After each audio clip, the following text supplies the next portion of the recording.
Assalamualaikum warahmatullahi wabarakatuh. Innal hamdalillah nahmadullah wa nasta'inuhu wa nastaghfiruhu wa nastahdi wa na'udzu billahi min syururi anfusina wa min sayyiati a'malina may yahdihillahu fala mudilla lahu wa may yudlilhu fala hadiyalah. Asyhadu an la ilaha illallah wahdahu la syarika lah wa asyhadu anna Muhammadan abduhu wa rasuluh la nabiyya wa la rasula ba'da. Nusalli wa nusallim ala rasulillah wa nabiyillah Muhammad sallallahu alaihi wasallam wa ala alihi wa ashabihi wa man tabi'ahum bi ihsanin ila yaumil qiyamah. Amma ba'd, qala Allah ta'ala fi kitabil karim, a'udzu billahi minasyaitonir rajim. Ya ayyuhalladzina amanu taqullaha haqqa tuqatih wa la tamutunna illa wa antum muslimun. Al-ayah.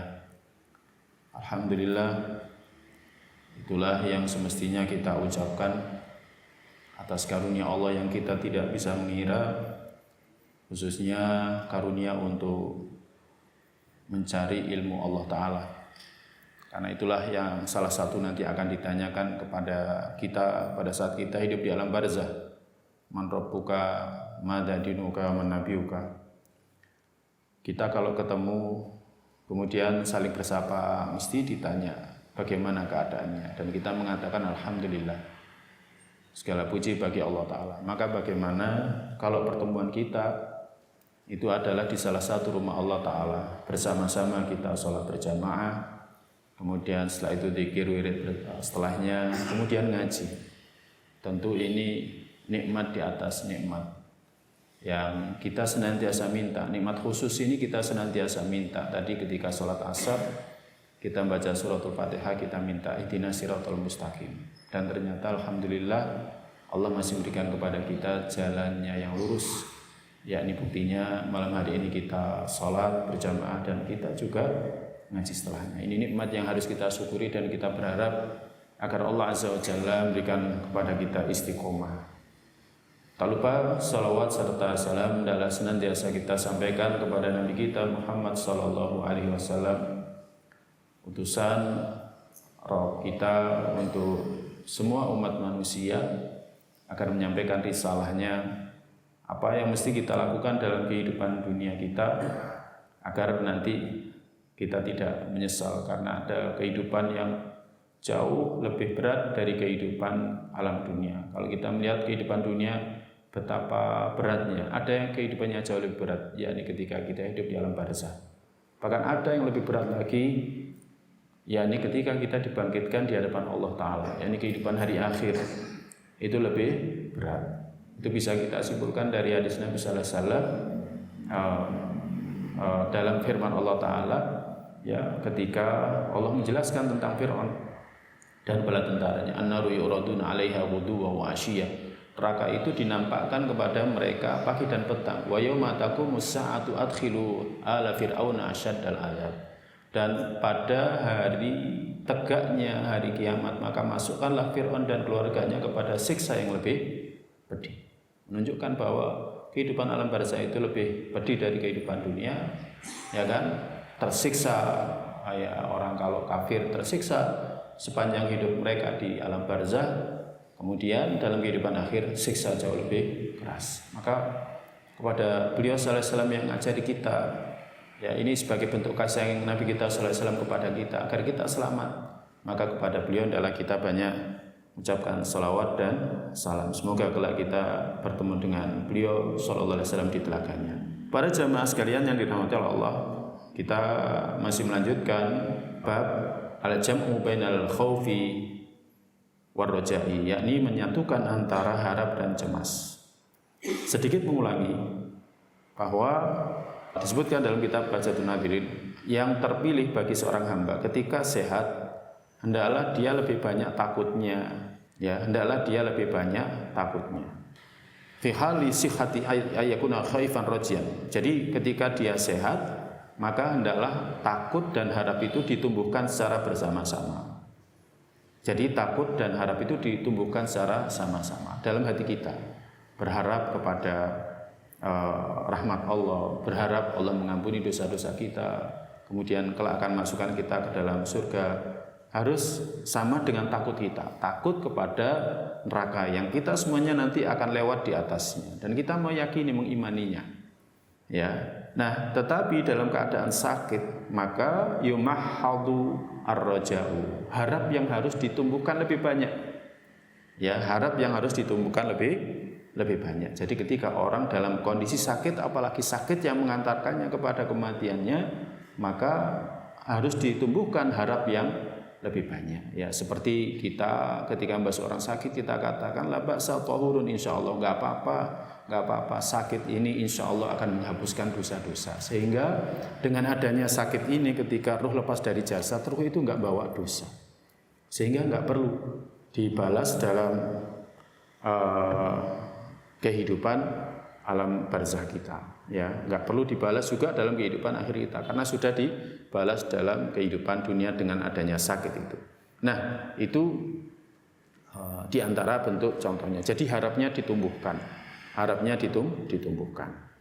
Jadi seperti itu. Kemudian Imam Nawawi mengetengahkan surat Al-A'raf ayat 99. yakni Allah berfirman, fala ya'manu makrallah illal qaumul khasirun. Tiada yang merasa aman dari azab Allah kecuali orang yang merugi. Ayat ini menjelaskan kepada kita jangan sampai kita merasa aman dari makar Allah, dari azab Allah.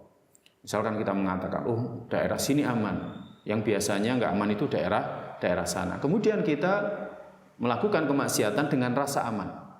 Kita melakukan kemaksiatan dengan rasa aman. Oh nggak apa-apa, ya kan jauh gempa itu dari tempat ini. Berdasarkan pengetahuan, ilmu pengetahuan nggak mungkin gini, di sini terjadi gempa. Yang terjadi gempa itu daerah sana, misalkan seperti itu. Nah ini merasa aman dari makar Allah, ya, untuk membenarkan kemaksiatan yang dia melakukannya. Ya, jadi orang yang merugi adalah orang yang kafir, tidak mengambil pelajaran dari sunatullah terhadap orang terdahulu. Allah kalau berkuasa, Allah bisa saja membuat berbagai macam azab. Nggak ada yang nyangka bagaimana Namrud itu hanya dibinasakan dengan seekor lalat yang masuk ke hidungnya. 3 hari nggak keluar, dia kesakitan. Ya, demikian juga nggak ada yang nyangka, Fir'aun juga nggak nyangka kalau dia ditenggelamkan bersama dengan pasukannya di dalam Laut Merah. Nggak ada yang nyangka. Ya, jadi tidak ada yang nyangka. Demikian juga kaumnya Nabiullah Lut, tidak nyangka mereka kalau mereka dihujani batu yang panas. Ya, nggak ada yang nyangka. Maka orang yang tidak mengambil pelajaran dari sunatullah terhadap orang-orang terdahulu, itulah orang kafir. Orang ini adalah orang yang merugi. Jadi orang ini adalah orang yang merugi. Rugi. Kalau kita mengimani Allah kuasa memberikan azab kepada siapa yang Allah kehendaki dengan caranya. Dan cara Allah Azza wa Jalla itu nggak bisa diprediksi oleh manusia.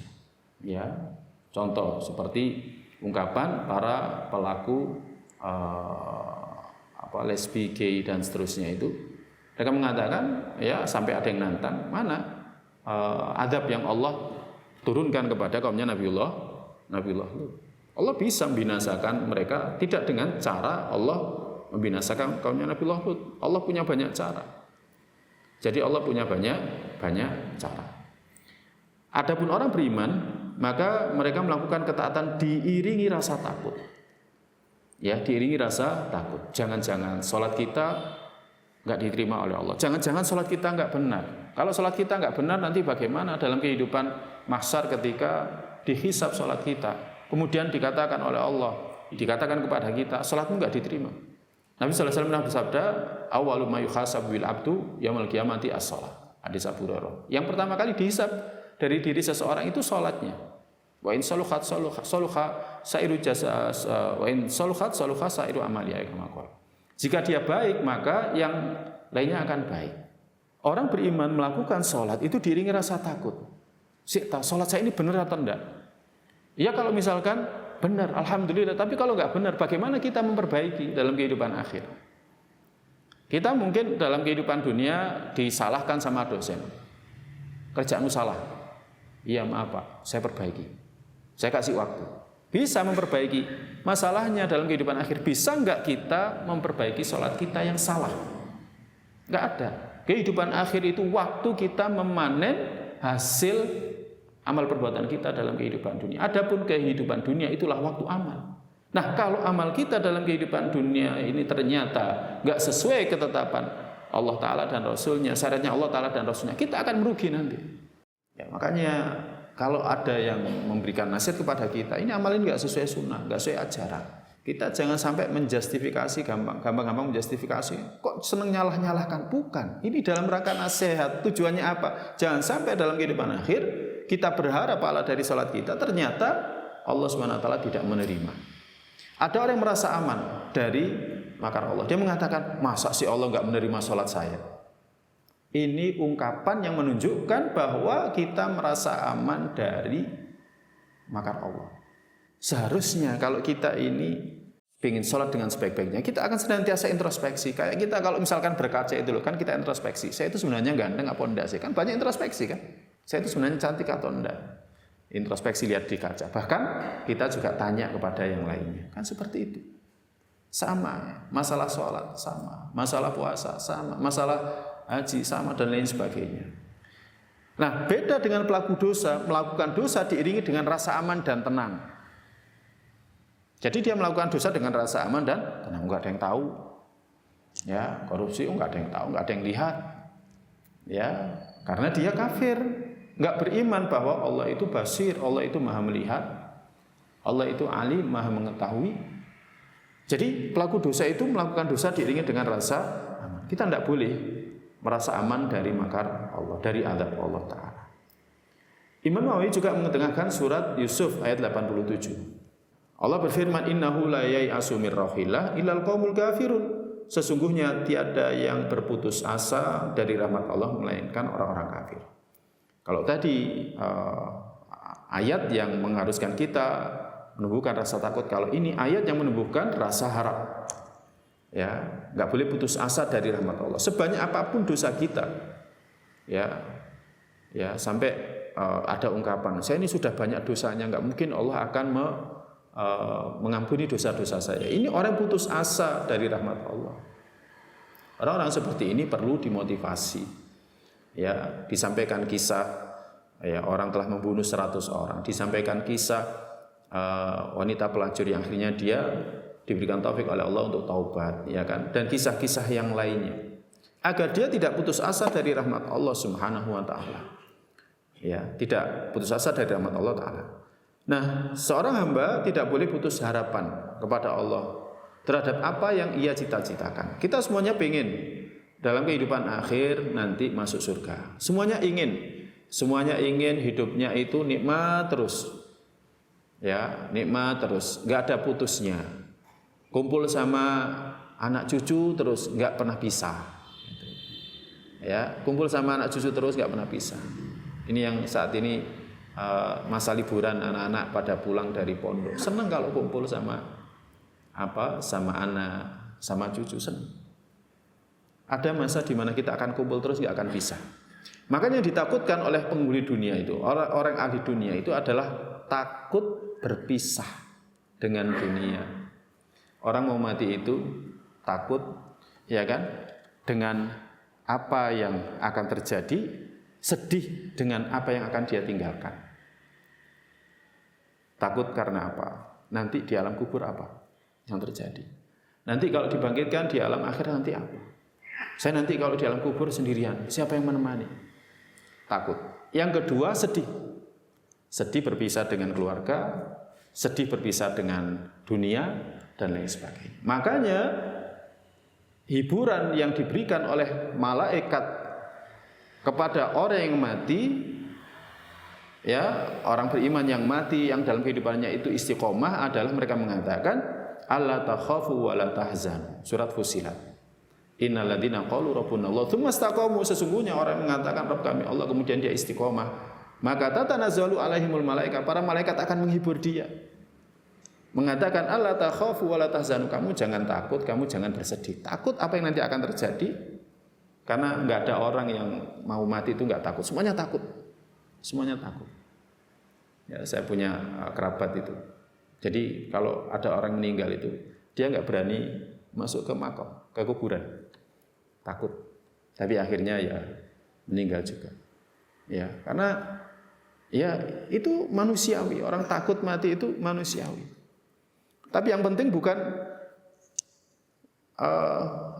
kita takut kepada kematian. Apa yang kita siapkan untuk kematian kita, itu yang paling penting. Demikian juga orang yang mau mati mesti sedih karena akan pisah. Ya. Makanya salah satu yang diucapkan disebutkan dalam nas ketika orang yang beriman, orang yang istiqomah dalam kehidupan dunianya bisa menjawab pertanyaan malaikat penjaga kubur itu, dia berkata kepada Rabbnya, ya Rabbi aqimis sa'ah likai arji ila ahli wa mali. Wahai Rabbku, kembalikanlah aku, tegakkanlah hari kiamat agar aku bisa kumpul dengan hartaku dan keluargaku. Nah, ini para jamaah yang dirahmati Allah. Ini semuanya dicita-citakan manusia. Kita semuanya pengen seperti itu.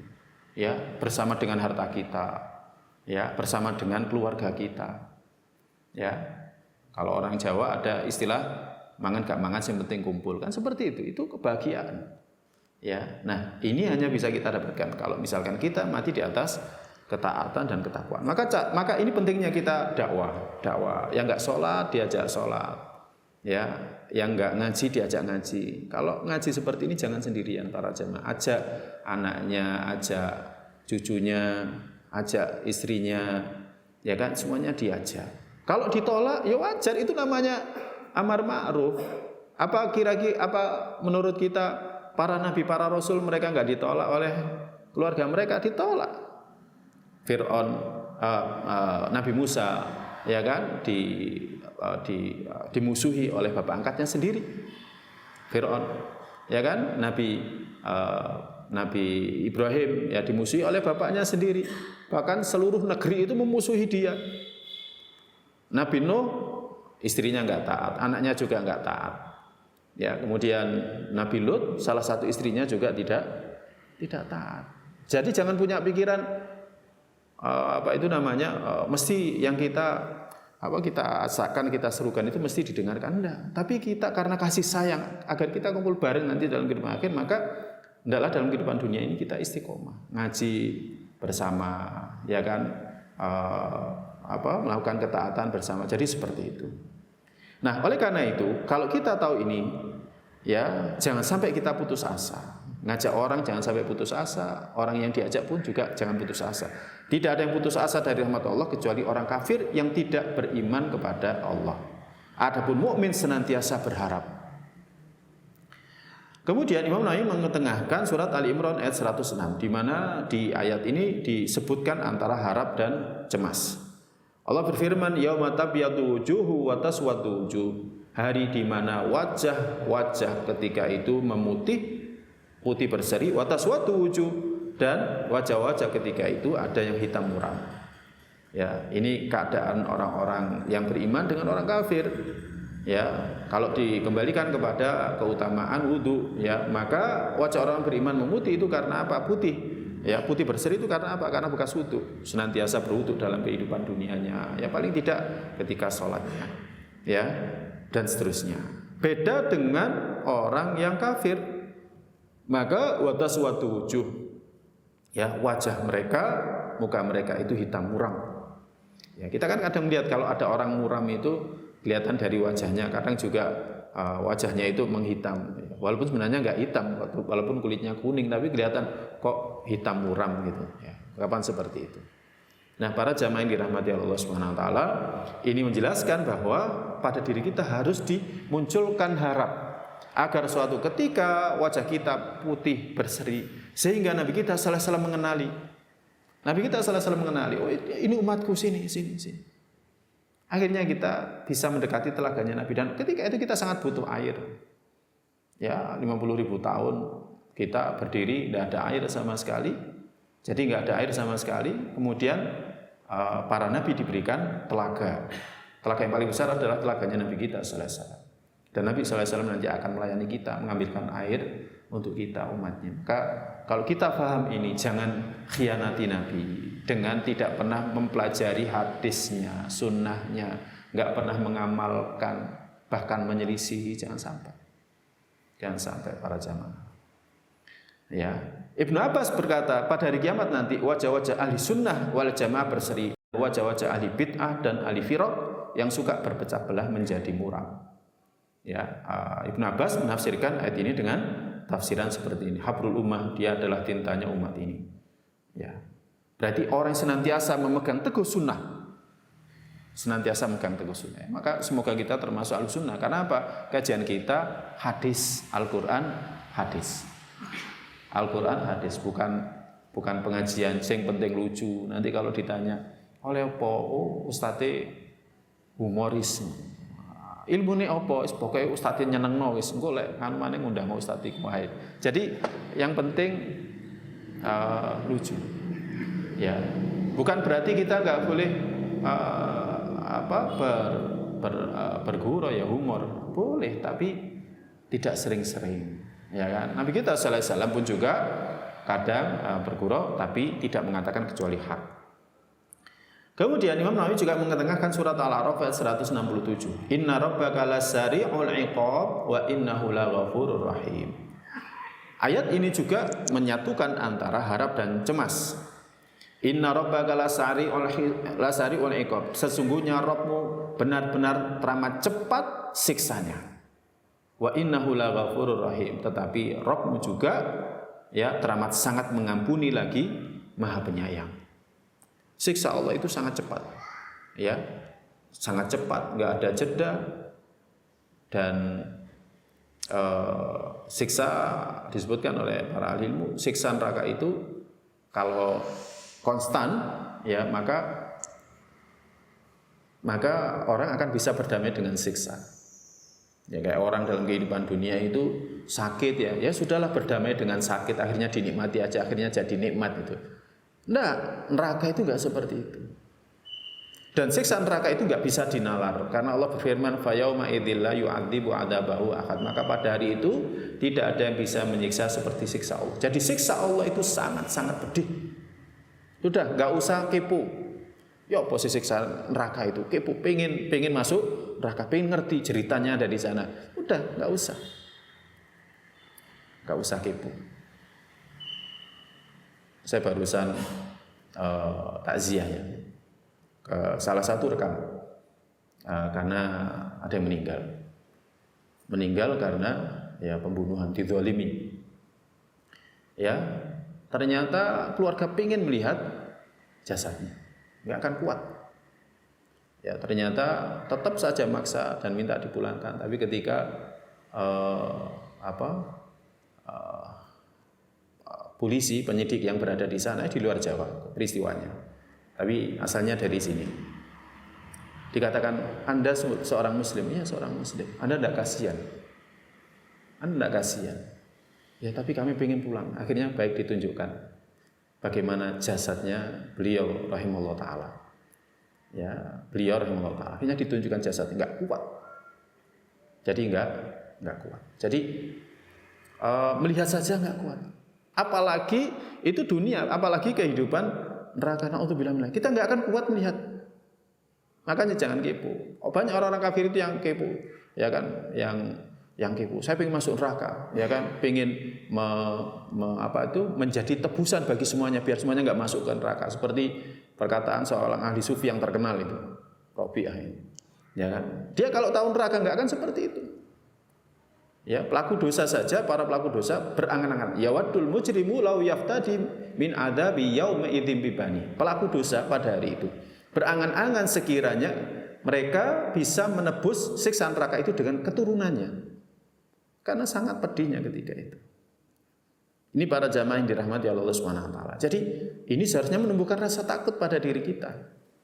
Tetapi di ayat ini juga disebutkan wa innahu laghafurur rahim, dan sesungguhnya Allah itu Maha Pengampun lagi Maha Penyayang. Jadi walaupun Allah siksanya sangat cepat, Allah siksanya sangat keras, sangat menyakitkan, tapi Allah juga Maha Pengampun, Ghafur, Rahim, dan Maha Penyayang. Bukan hanya sekedar menyayangi, tapi sangat penyayang, Maha Penyayang. Maha itu kan sudah puncaknya. Ya, enggak ada yang bisa menyamai keagungan Allah Subhanahu wa taala. Laisa kamitslihi syai'. Nah, jadi ayat ini menyatukan antara sisi rahmat dan menyandingkan antara motivasi dan aman, ancaman. Jadi menyatukan antara siksa dan rahmat, menyandingkan antara motivasi dan ancaman. Demikian juga dalam surat Al-Infitor ayat 13 sampai 14. Allah berfirman, "Innal abrara lafi na'im wa innal fujjara lafi jahim." Sesungguhnya orang yang baik itu lafi na'im, benar-benar dalam kenikmatan. Kenikmatan surga, na'im.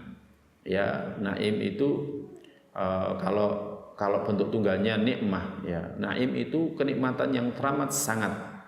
Ya, seperti sifat musyabbah li ismil fa'il kalau kita belajar bahasa Arab, seperti Allah itu alim. Alim itu artinya maha mengetahui. Kalau alim artinya orang yang tahu, tetapi kalau alim maha mengetahui. Kalau naim teramat sangat nikmat. Nikmatnya nggak bisa dijangkau oleh akal, nggak bisa dijangkau oleh mata, nggak bisa dijangkau oleh telinga karena itu di luar nalar. Ya, di luar nalar. Sebaliknya wa innal fujjara la fi jahim, dan sesungguhnya orang-orang fajir benar-benar dalam jahim, neraka yang sangat pedih. Ya, karakteristik neraka itu alim. Alim itu teramat sangat menyakitkan. Adzabun alim. Ya, kalau sakit itu alamun, ya, alamun. Tapi kalau menyakitkan alim. Keras itu syiddah. Ya, tapi kalau syadid teramat sangat keras. Ya, teramat sangat keras. Kalau orang dipukul, oh itu keras, pukulan itu keras. Saking kerasnya sampai kepalanya mungkin terputus.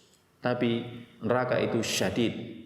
Inna adzabi la syadid, sungguhnya adabku, Allah berfirman, teramat sangat keras, melebihi kerasnya siksaan dalam kehidupan dunia. Pokoknya di luar nalar lah, ya. Seharusnya ini menumbuhkan rasa takut. Imam Nawawi juga mengetengahkan surat Al-Qariyah ayat 6 sampai 9. Fa amma man thaqulat mawazinu fa huwa fi 'ishatir radiyah. Maka siapa yang thaqulat mawazinu, yang timbangan-timbangannya itu berat, bahwa fi 'ishatir radiyah, maka dia nanti akan berada dalam kehidupan yang radiyah, yang dia rela, puas pokoknya, puas. Kayak orang itu kalau mau jalan-jalan, jalan-jalan kemana? Oh, saya jalan-jalan ke sini. Bagaimana? Oh, puas pokoknya, saya nggak mengecewakan. Nanti kita di surga itu teramat sangat puas, nggak akan kecewa, nggak akan kecewa. Karena nikmat surga itu karakteristiknya tambah lama tambah nikmat. Karena kalau nggak tambah lama, nggak tambah nikmat, kita bosan. Kayak sekarang itu, ini sekarang musim liburan. Orang-orang pada kemana? Oh, saya ke ini. Waduh, sudah tahu nggak ada wahana baru, bosan. Ke tempat yang lain aja, kan kayak gitu. Nah, tapi kalau di surga, nggak ada orang ceritanya bosan, itu nggak ada. Menunjukkan bahwa nikmat surga itu betul-betul sangat nikmat. Ya, apalagi mereka akan kekal di dalamnya. Wa amma man khaffat mawazinu fa ummuhu hawiyah. Adapun siapa yang ringan timbangannya, fa ummuhu hawiyah, maka tempat kembalinya di neraka hawiyah. Makanya ayat ini juga menyatukan antara harap dan cemas. Ini para jamaah dirahmati Allah. Makanya harap dan cemas itu harus kita tumbuhkan. Kalau kita melakukan dosa, ingat Allah Maha Pengampun. Tapi juga harus tumbuhkan rasa takut. Allah paling mari ngono Gusti Allah nyepurani. Nah, ini menumbuhkan rasa aman dari murka Allah. Enggak boleh. Yang seperti itu jangan sampai kita munculkan, jangan sampai kita tumbuhkan. Itu diantara bisikan setan. Rasa aman dari adab Allah. Ya, kalau Allah mengampuni, kalau enggak, makanya dia terus istighfar, astagfirullah, astagfirullah, sambil diiring keyakinan bahwa Allah pasti akan mengampuni dosa-dosa kita. Ya. Nah, hadis pertama yang diketengahkan oleh Imam Nawawi rahimahullah taala, hadis yang diriwayatkan dari Abu Hurairah radhiyallahu taala anhu, Nabi sallallahu alaihi wasallam pernah bersabda, "Lau ya'lamul mu'min", sekiranya seorang mukmin ya'lamu mengetahui ma indallah, apa yang di sisi Allah minal uqubah dari siksa. Sekiranya orang mukmin itu tahu ya siksa yang berada di sisi Allah. Ma tami'a bi jannatihi ahad, niscaya tidak ada satupun yang berharap masuk surga Allah. Kenapa? Pokok yang penting selamat tekan rokok itu sudah cukup. Utsman radhiyallahu taala pernah mengatakan ya, saya lupa di kitab mana. Dia pernah mengatakan, sekiranya aku tidak tahu ketika aku melewati jembatan ini apakah aku sampai ke surga ataukah jatuh ke neraka, sekiranya aku adalah sebuah debu yang tidak dihisab dan tidak juga diadab. Iya kalau masuk surga, kalau masuk neraka, mau kita lewat neraka dulu. Jadi sekiranya seorang mukmin itu tahu siksa yang berada di sisi Allah Ta'ala, ma tomi'a bi jannati ahad, maka tidak ada seorang pun yang akan berharap masuk surga Allah. Karena lihat siksanya Allah saja itu ngeri.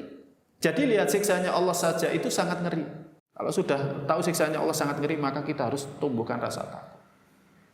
Ya, tumbuhkan rasa takut. Berharap ya agar kita tidak disentuh api neraka. Makanya akhirnya berdoa, Allahumma atik riqabana, ya Allah bebaskan atau selamatkan ya kami dari neraka. Juga mendoakan orang tuanya, wa atik riqaba abaina, orang tua kami, wa ummahatina, ibu-ibu kami, ya kan, anak-anak kami, istri-istri kami, sahabat kami, guru kami dari siksa neraka. Kalau kita tahu seperti ini, kita akan doakan semua. Nggak akan doa untuk diri kita sendiri, nggak akan anani kita, nggak akan egois. Karena apa? Karena betapa ngerinya neraka itu. Sama kalau misalkan kita dalam kehidupan dunia, ya kan? Ya kalau kita sayang sama orang, Mas jangan ke sana Mas, sana banjir besar, wis di sini aja, lewat aja, putar balik. Kalau kita sayang sama dia, ya kalau kita sayang sama manusia, maka kita akan dakwahi mereka. Demikian juga Nabi bersabda, walau ya'lamul kafir ma indallahi minar rahmah. Sekiranya orang kafir itu mengetahui ma indallah, apa yang di sisi Allah, minar rahmah, dari rahmat, ma qanata min jannati ahad, dia tidak akan pernah putus asa dari surganya. Maka tidak ada seorang pun yang putus asa dari surganya. Kalau orang kafir itu tahu ya betapa nikmatnya surga, dia nggak akan pernah putus asa mengejar surga, bahkan dia akan meninggalkan dunia. Yang jadi masalah kenapa? Karena orang kafir nggak pernah tahu surga. Kalau dia tahu surga, maka dia akan tinggalkan dunia. Tapi dia nggak pernah tahu. Nabi kita sallallahu alaihi wasallam pernah ditunjukkan ketika beliau dimi'rajkan, ya kan? Makanya Nabi sallallahu alaihi wasallam cerita. Belum lagi yang dijelaskan, digambarkan oleh Allah Azza wa Jalla dalam banyak firman-Nya. Nabi sallallahu alaihi wasallam sampaikan dalam sabdanya. Jadi orang kafir itu kalau tahu rahmat Allah, ya rahmat Allah, ya tentu kita selamat dari neraka kemudian masuk ke dalam surga.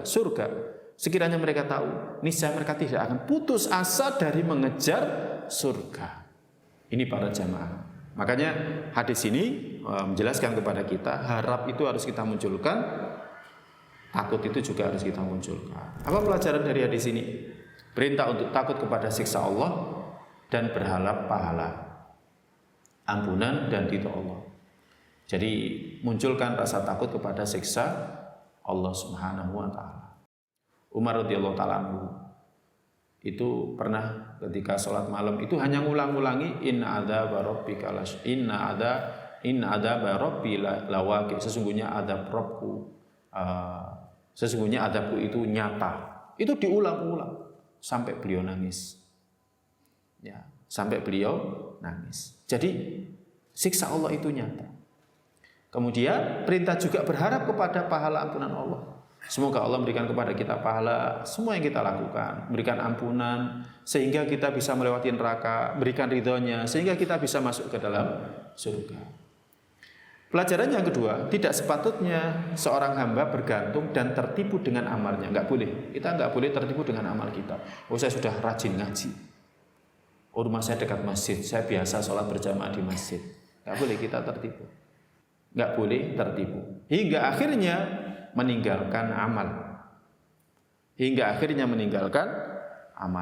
ya, jangan sampai kita tertipu bahwa amal kita belum ada apa-apanya. Kita harus tanamkan pada diri kita seperti itu. Tujuannya apa?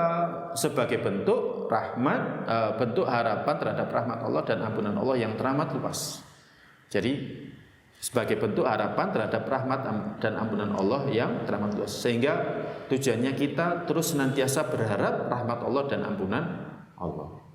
Ya, jadi seperti itu. Lanjut hadis yang kedua.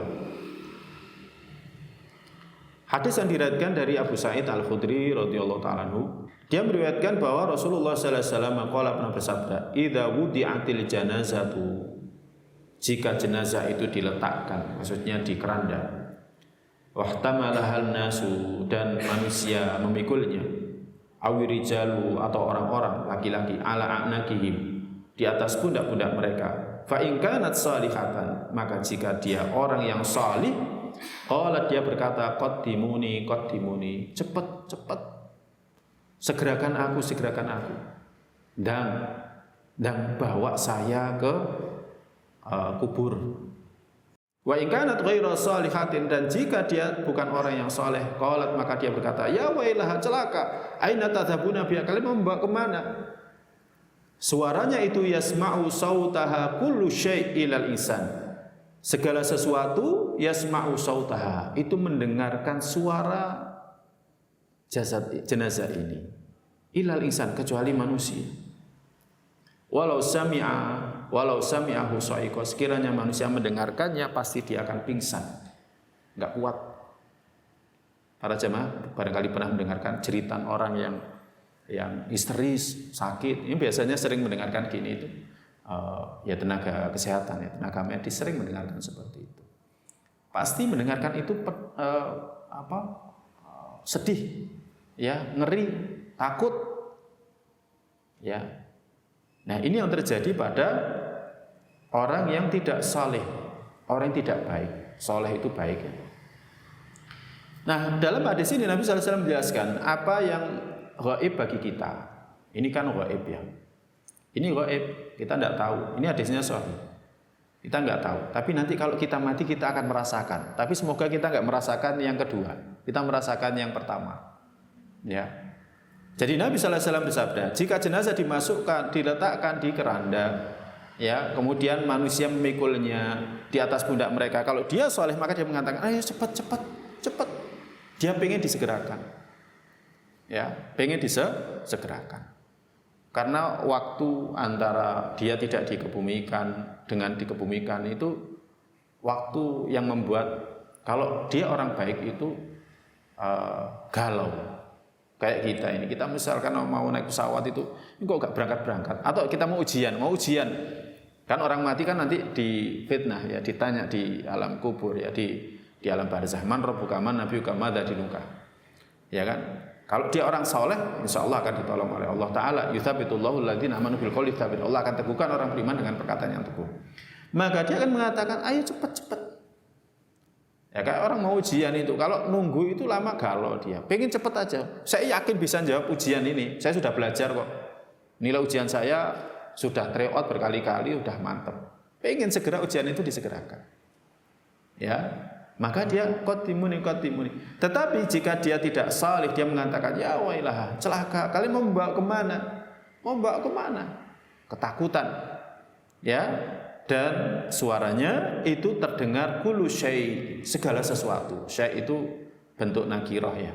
Artinya enggak terbatas, apapun kecuali manusia. Manusia enggak bisa dengar. Ya. Jadi manusia enggak bisa mendengar. Walau sami'ahu sa'iqah, sekiranya manusia mendengar, maka manusia akan pingsan. Dalam hadis yang lain disebutkan, dalam nas yang lain disebutkan, Nabi SAW bersabda, hikmah kenapa kita diberikan karunia Allah enggak bisa mendengarkan ceritanya orang mati. Nabi SAW bersabda, laula tadafanu la da'autullaha ayyusmi'akum ma asma'. Hai kamakol. Nabi SAW bersabda, sekiranya kalian enggak perlu memakamkan orang yang mati di antara kalian, aku akan berdoa kepada Allah agar Allah memperdengarkan kepada kalian apa yang aku dengar. Jadi Nabi SAW mendengarkan cerita orang mati itu, Nabi SAW dengar. Ya, Allah kuasakan, ya Allah berikan izin untuk mengetahui itu agar disampaikan kepada kita. Nabi bersabda, sekiranya kalian tidak memakamkan orang yang mati di antara kalian, aku akan mohonkan kepada Allah memperdengarkan kepada kalian apa yang aku dengar. Jadi menunjukkan Nabi itu dengar karena diberikan izin. Ya, karena diberikan izin. Dan kalau kita mendengar, kita nggak akan kuat, nggak akan kuat. Sehingga kalau nggak kuat, ya kita nggak akan mau makamkan orang mati. Wis jarno. Karena nggak kuat. Apa pelajaran dari hadis ini? Dalam kitab Bajatun Narin disebutkan, yang sunnah adalah memikul jenazah. Ya, yang sunnah. Adapun membawa jenazah dengan gerobak atau mobil, maka tidak ada syariatnya. Ini saya hanya mengutip yang ditulis oleh Syekh Salim bin Id Al-Hilali, murid dari Syekh Al-Albani. Nah, dia menyebutkan pendapat dari gurunya, yakni Syekh Al-Albani. Karena ini kebiasaannya orang non-muslim, kita tidak boleh man tashabbaha biqaumin fahuwa minhum. Kemudian ini beliau menyebutkan termasuk sesuatu yang baru dalam ibadah. Sesuatu yang baru dalam ibadah. Memikul orang mati itu ibadah. Jadi mengantarkan orang yang meninggal ke tempat peristirahatan terakhir itu adalah ibadah. Buktinya apa? Kita dapat 2 qiraat mengantarkan ya. Mengantarkan. Ya, walaupun kita tidak mikul, tetapi ada hikmah ya ketika kita mikul ya. Jadi ini adalah ibadah. Orang kalau mensolati saja dapat 1 qiraat, kalau dia sampai mengantarkannya maka dapat 2 qiraat. Ya, 2 emas sebesar gunung Uhud ya. Nah, kemudian alasan yang ketiga, hilangnya maksud dan tujuan memikul jenazah, yakni mengingat akhirat. Yakni mengingat akhirat. Jadi kita memikul jenazah itu untuk ingat akhirat, mengingatkan diri kita. Saya suatu ketika akan diantarkan. Apalagi para jemaah kalau sudah mempelajari hadis ini, ingat jenazah yang kita pikul itu dia, kalau dia orang soleh, ahli sholat, ahli puasa, dia akan mengatakan ayo cepat-cepat. Makanya kita dianjurkan menyegerakan. Ya, tapi kalau dia bukan orang soleh maka perkataannya seperti itu. Kalau dalam nas yang lain disebutkan, ya kan, kalau dia bukan orang soleh kita akan segera melepaskan beban yang kita pikul, ya kan, dari pundak kita. Karena dia bukan orang soleh. Ketika kita mikul orang yang nggak baik itu beban bagi kita. Ya, nah ini jadi maksud memikul jenazah itu untuk mengingat kehidupan akhir. Kemudian yang keempat, menjadi sebab sedikitnya orang yang mengubur dan orang yang mengharap pahala dari hal ini. Kalau misalkan ada pikiran takut, ya, takut itu pikirannya orang kafir, bukan orang beriman. Ya, takut itu pikirannya orang kafir, bukan orang beriman. Kalau orang beriman yang dicari mati, agar dia segera ketemu dengan Robnya. Tapi bukan berarti pengen segera mati, akhirnya dia bagaimana caranya langsung mati bunuh diri, ya enggak. Mencari syahadat di antaranya, ya kan, dan lain sebagainya. Jadi orang beriman enggak takut mati, ya. Takut mati yang sifatnya topi, takut mati yang sifatnya topi itu manusiawi ya. Saya takut mati, ya seperti perkataan Aisyah, kuluna nakrahul maut. Setiap dari kita ini benci kematian, ya, benci kematian. Itu pernah dikatakan oleh Aisyah radhiyallahu taala. Tapi ya, yang paling penting bukan itu. Ya, maka sebenarnya maksud kita memikul jenazah itu untuk mengingat kehidupan akhir. Pelajaran yang kedua, membawa jenazah adalah tugas khusus laki-laki. Karena Nabi SAW telah melarang wanita mengiringi jenazah. Kemudian Allah telah menampakkan kepada para hambanya tempat kembali mereka. Jadi orang kalau mati itu akan dinampakkan tempat kembali mereka. Allah bisa, kalau berdasarkan hadis ini berarti dia ketika dibawa itu dia sudah tahu tempat kembalinya di mana. Itu bisa kita gabungkan dengan hadis masyhur Al-Bara' bin Azib. Seingat saya pernah membacakan hadis ini zamannya masjidnya masih lama dulu. Saya membacakan hadis itu 2 kali pertemuan. Jadi hadis panjang, hadis yang masyhur perjalanan arwah ketika lepas dari jasad. Kalau ruh itu bisa melewati langit pertama, terus sampai ke atas, kemudian dicatatkan di Illiyin, maka dia termasuk yang mendapatkan berita gembira bahwa dia akan dimasukkan ke dalam surga. Makanya ini, ya kan, di antara bentuk bagaimana Allah menampakkan kepada hamba-hambanya tempat kembali mereka. Adapun ruhnya orang fasik, orang kafir, maka dia tidak bisa melewati langit pertama, ya, bahkan dilemparkan kembali ke dalam tanah, ya, dikembalikan kepada bumi. Maka dari sinilah akhirnya orang mukmin itu minta disegerakan. Adapun orang kafir dan orang fasik maka dia ketakutan. Makanya seharusnya hadis ini membuat kita berharap dan juga menumbuhkan rasa takut jangan sampai kita mengalami keadaan orang yang tidak baik ini. Kemudian pelajaran yang terakhir, sebagian suara ada yang didengar oleh selain manusia dan manusia tidak bisa mendengar ini, dan ini diantara bentuk mukjizat. Ya, ini diantara bentuk mukjizat. Hadis yang terakhir dari bab ini, insyaallah pada pertemuan yang akan datang kita baca bab yang baru, yakni Al-Buka, menangis. Hadis yang ketiga diriwayatkan dari Ibnu Mas'ud radhiyallahu taala anhu. Dia pernah berkata, Nabi sallallahu alaihi wasallam pernah bersabda, al-jannatu aqrabu ila ahadikum min syiraki na'li. Surga itu lebih dekat kepada seseorang dari kalian daripada tali sendalnya. Wa naru mithlu dzalika, dan neraka sama seperti itu. Jadi surga neraka itu lebih dekat kepada kita daripada tali sendal. Tali sendal itu kan sebenarnya dekat kan nempel di kaki kita. Dan surga neraka itu ternyata lebih dekat. Lebih dekat.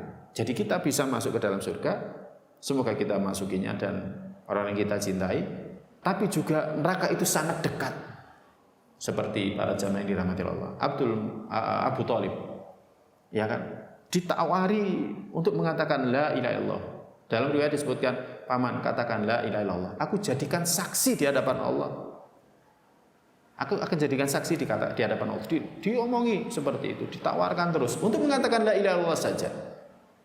Padahal selama ini kita tahu bagaimana pengorbanannya Abu Thalib. Ketika itu nggak ada sholat, orang-orang beriman belum turun syariat sholat, ya. Karena Nabi belum di-Isra dan Mi'rajkan. Baru setelah wafatnya Abu Thalib, kemudian wafatnya istrinya tercinta, Nabi SAW sangat terpukul, belum lagi beban dakwah sangat berat, baru Nabi SAW di-Israkan dan di-Mi'rajkan. Di antara hikmahnya adalah untuk menguatkan Nabi, menghibur Nabi, bahwa beliau di atas al-haq. Ya kan? Nah, ketika itu orang Muslim yang akan bisa masuk surga itu hanya mengatakan la ilaha illallah Muhammad Rasulullah.